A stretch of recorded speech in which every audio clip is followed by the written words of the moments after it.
Hello friends, इस video में हम लोग देखने वाले हैं कम समय में ज़्यादा नंबर लाने की क्या है ट्रिक और हिंदी में 25 में 25 करने के लिए हमें क्या करना चाहिए। ठीक है, दोनों ही बातें इस वीडियो में हम चर्चा करेंगे। इससे पहले चैनल पे पहली बार आए हो तो चैनल सब्सक्राइब कर लेना, क्योंकि इस भर्ती से जुड़ा हुआ हर डाउट इस चैनल पर क्लियर किया जा रहा है और 0 पेंडिंग कमेंट्स हैं, किसी का भी कमेंट अब पेंडिंग नहीं है। ठीक है, अब यहाँ से देखते हैं। सबसे पहली चीज़ मैंने क्या लिखा है अपनी थंबनेल पे, कैसे हिंदी में 25 में 25 सही करें। ठीक है, अब इसका मतलब ये नहीं कि बिना पढ़े कर दोगे। ठीक है, इसका ये कतई मतलब नहीं बिना पढ़े कर दोगे। मैं बताऊंगा क्या पढ़ना है, कैसे पढ़ना है, कम समय में पढ़ना है, कम मटेरियल पढ़ना है। ठीक है, तो ट्रिक, इससे बेहतर ट्रिक नहीं है, मतलब इससे बेहतर कोई तरीका नहीं होता है कम समय में ज़्यादा नंबर लाने का।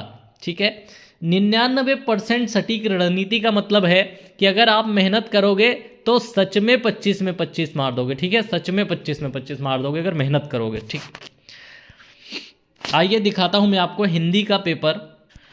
पहले हम लोग देखेंगे 2019 का ग्रुप सी का पेपर, मतलब जूनियर असिस्टेंट वाला पेपर। उसमें हिंदी के क्वेश्चन मैं आपको दिखाऊंगा।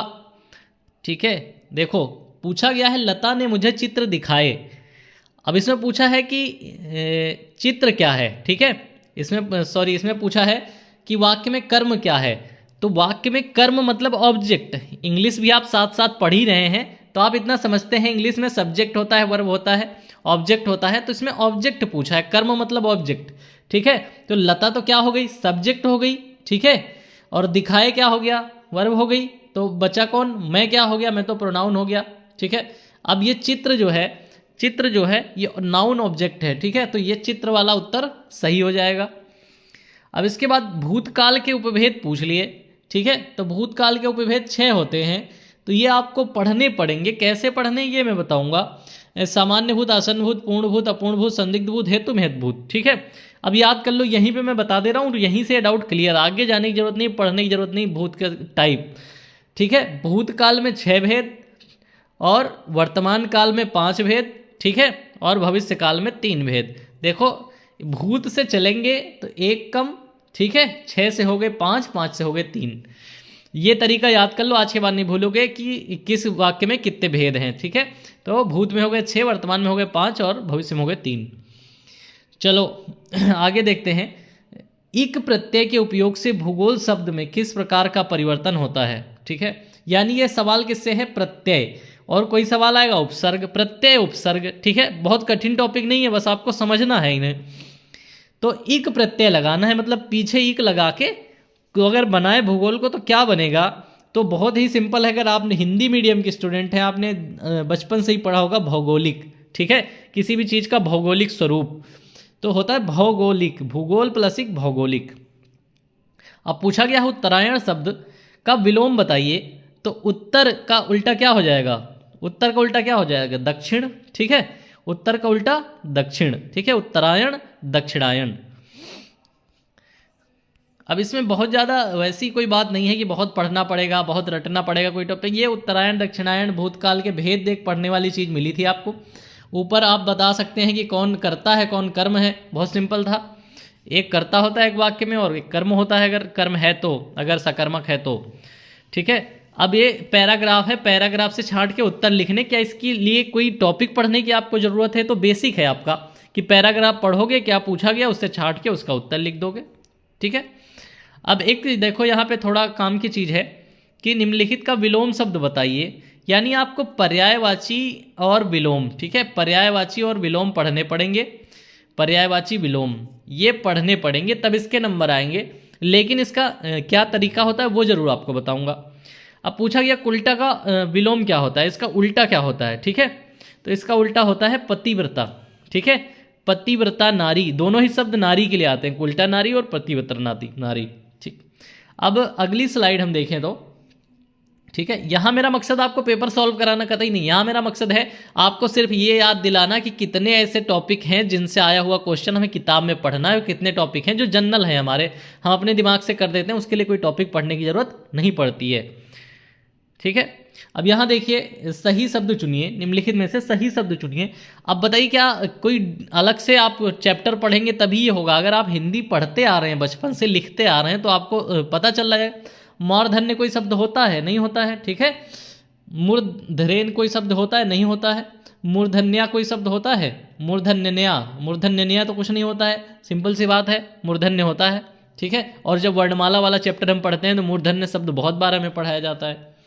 इसके बाद जिस काव्य में गद्य और पद्य दोनों का समावेश हो, तो ये आपकी जानकारी वाला है। ये है वन वर्ड सब्स्टिट्यूशन मान लो एक तरीके का, तो ये होते हैं चंपू काव्य। इन्हें याद कर लो, यही क्वेश्चन जिंदगी में कई बार फंसाएगा।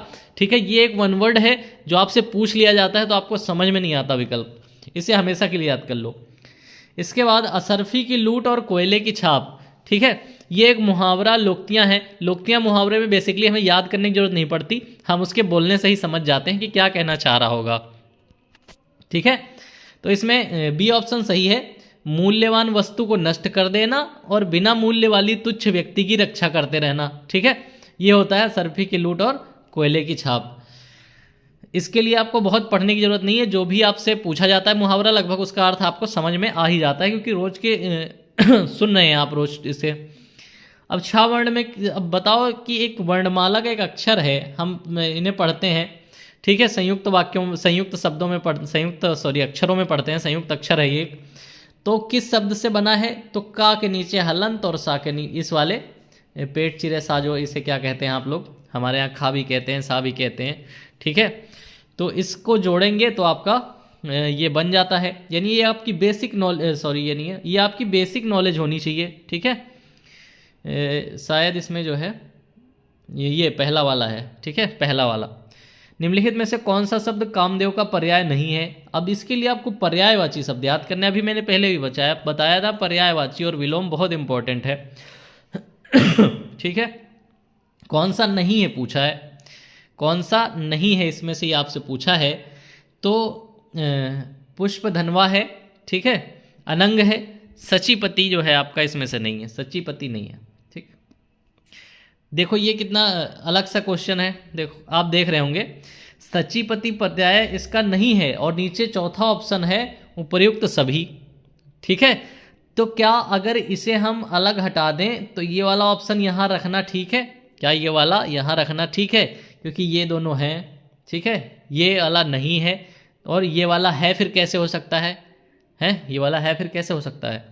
लेकिन आपकी बेसिक नॉलेज जो है वो यहीं पे टेस्ट होती है कि आपके पास दिमाग कितना है। अब इसके बाद देख लेते हैं आगे। अब मुख्य का विलोम बताओ, फिर से विलोम शब्द आ गया। ठीक है, मुख्य का विलोम बताना है, क्या होगा? गौड़। ठीक है, अच्छी अच्छी, ये वाला बहुत इंपॉर्टेंट टॉपिक है। दो शब्द आएंगे, एक जैसे होंगे लेकिन उनके अर्थ अलग अलग होंगे, इसे जरूर पढ़ लेना। इसे मैं बताऊंगा कैसे पढ़ना है।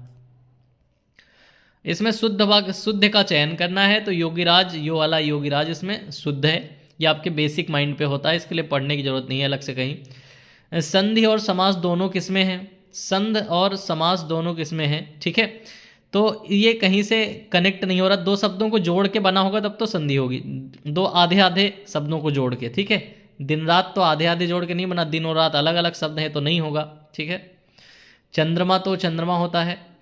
पंचवटी, साफ दिख रहा है कि पांच अलग और वट अलग, तो ये हो गया। बीच में देखो, बीच में बड़े आ का डंडा आ रहा है, दो शब्द जोड़ के। ठीक है, राम और अनुज, दो शब्द जोड़ के बन रहा है रामानुज, इसका मतलब इसमें संधि भी है और इसमें समास भी है। ठीक है, इसके बाद आता है राजपुताना में कौन सा प्रत्यय यूज किया गया है? तो शब्द होता है राजपूत और उसमें आना लगा दिया, राजपुताना हो गया। फिर संधि विच्छेद, यानी संधि आपके लिए बहुत इंपॉर्टेंट टॉपिक है, यहां से आप ये समझ गए। ठीक है, विग्रह से उचित समास का चयन कीजिए। भारत का रत्न, ठीक है, क्या चीज होता है ये? कि जब बीच में का, की, के, ठीक है, ये सब आ रहा है तो क्या है? ये संबंध है। ठीक है, संबंध बता रहा है तो संबंध तत्पुरुष हो जाएगा। अब आपने पेपर तो देख लिया, ठीक है, आपने पेपर देख लिया, और चाहो तो एक पेपर और ऐसा ही देख लो ये। ठीक है, 2019 का ग्रुप सी का पेपर है, इनको सुमेलित कीजिए। जो संबंध बताता है, कुछ अनिश्चयवाचक है, इसमें संज्ञा बताना है। ठीक है, इसमें शुद्ध शब्द बताना है, इसमें एक शब्द बताना है। ठीक है, इसमें विलोमार्थी बताना है। ये सारी चीज़ें मैंने देख ली हैं, और इसके बाद जो निष्कर्ष निकाला है, कितने चैप्टर पढ़ने हैं, 5 दिन में पढ़ने हैं सारे, और क्या क्या नहीं पढ़ना है। अब हम बात कर लेते हैं कि कौन कौन से टॉपिक पढ़ने हैं। सिर्फ 5 दिन में आपकी पूरी तैयारी हो जाएगी। पूरे 25 में 25 नंबर की तैयारी मैं बता रहा हूँ।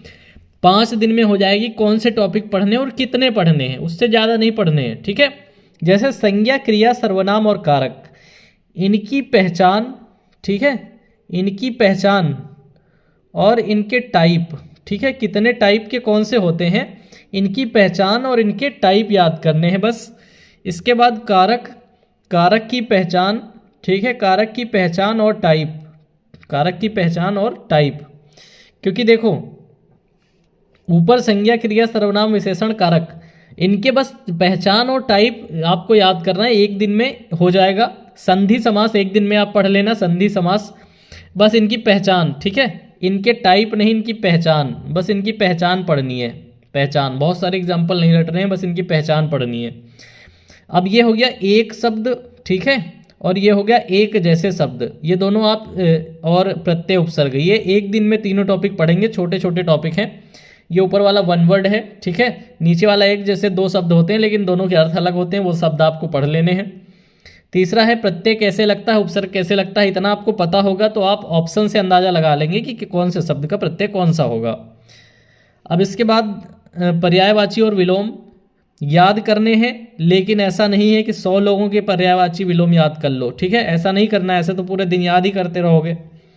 तो आपको पर्यायवाची कितने याद करने हैं, पर्यायवाची जरूरी मुश्किल से 20 जो बहुत ज़्यादा पूछे जाते हैं उनके पर्यायवाची याद करने हैं, क्योंकि ये आपके काम में आएंगे। जब आपको किसी पर्यायवाची में 4 ऑप्शन दिए जाएंगे तो उसमें से आपने अगर पढ़े हुए हैं 20-25 लोगों के पर्यायवाची याद हैं तो आप इलिमिनेट कर देंगे कि ये तो उसका होता है, ये उसका होता है। भले ही जो पूछा गया हो उसका याद ना हो, लेकिन आप बाकियों के पहचान लेंगे कि ये तो इसका नहीं होता है, ठीक है।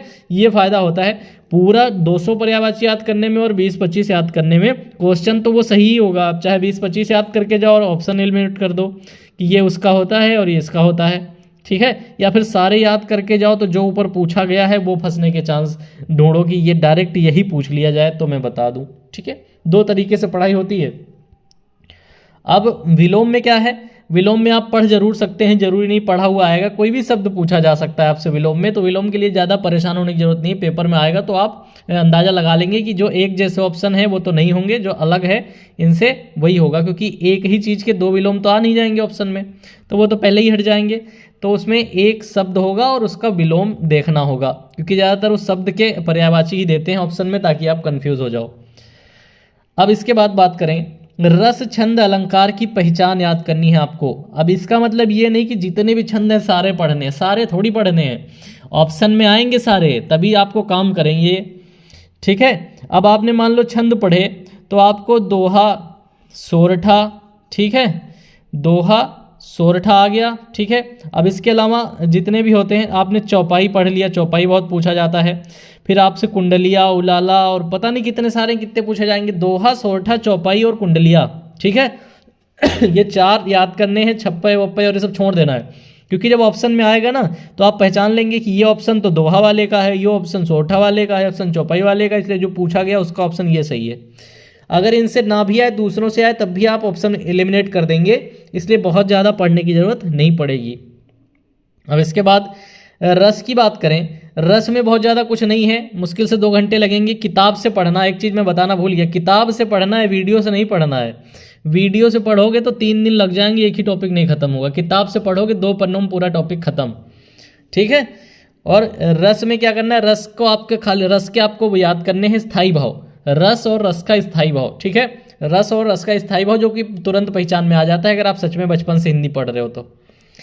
अलंकार की बात करें, ठीक है, अलंकार आपको जरूरी पढ़ने हैं, जैसे उत्प्रेक्षा हो गया आपका, उपमा हो गया, यमक हो गया, ठीक है, श्लेष हो गया, ये आपके जरूरी हैं, ठीक है। ऐसे 3, 4, 5 जो जरूरी अलंकार हैं उन्हें पढ़ लीजिए, बाकी आप ऑप्शन से एलिमिनेट कर देंगे, क्योंकि ऑप्शन में तो 50 के आसपास अलंकार लिखे किताब में, तो कितने याद करके जाओगे। ऐसे तो 3 दिन अलंकार याद करोगे और फंसे ना फंसे, या अतिशयोक्ति अलंकार हो गया, संशय हो गया, ये हो गया, वो हो गया, ठीक है।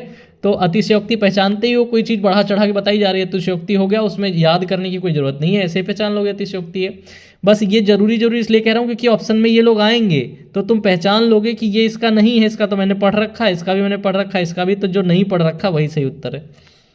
ठीक है, ये पढ़ने का तरीका है, पूरा सिलेबस घोटना नहीं है। जितने चैप्टर मैंने बताए हैं इतने चैप्टर में पूरे 25 नंबर कवर हो जाएंगे। ठीक है, इतने चैप्टर में ही पूरे 25 नंबर कवर होंगे, और इतने चैप्टर में भी जो जरूरी टाइप हैं, जो बहुत पॉपुलर हैं, उन्हें पढ़ना है, सबको नहीं पढ़ना है, क्योंकि ऑप्शन एलिमिनेट करके हमें सही उत्तर लगाना है, ना कि एग्जैक्ट सेम क्वेश्चन वही एग्जाम में आना चाहिए जो हमने किताब में पढ़ा है। इस स्थिति में तो कभी सिलेबस ही नहीं खत्म होगा।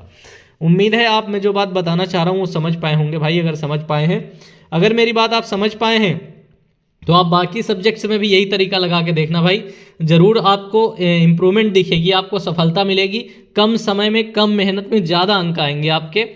और वीडियो को लाइक करके जाना, अगर पहली बार मेरा चैनल देख रहे थे सब्सक्राइब करके जाना, क्योंकि यहाँ आपकी हर संभव मदद की जा रही है इलाहाबाद हाई कोर्ट भर्ती का एग्जाम निकालने के लिए। जितने भी ट्रिक्स टिप्स हो सकते हैं, जितनी जानकारी हो सकती है भर्ती से जुड़ी हुई, एग्जाम को निकालने संबंधी, आपके वेरिफिकेशन से संबंधी जो ही हेल्प हो सकती है, बाकी सभी चीज़ों से संबंधित हेल्प की जा रही है। उम्मीद है वीडियो अच्छी लगी होगी। Thank you for watching this video.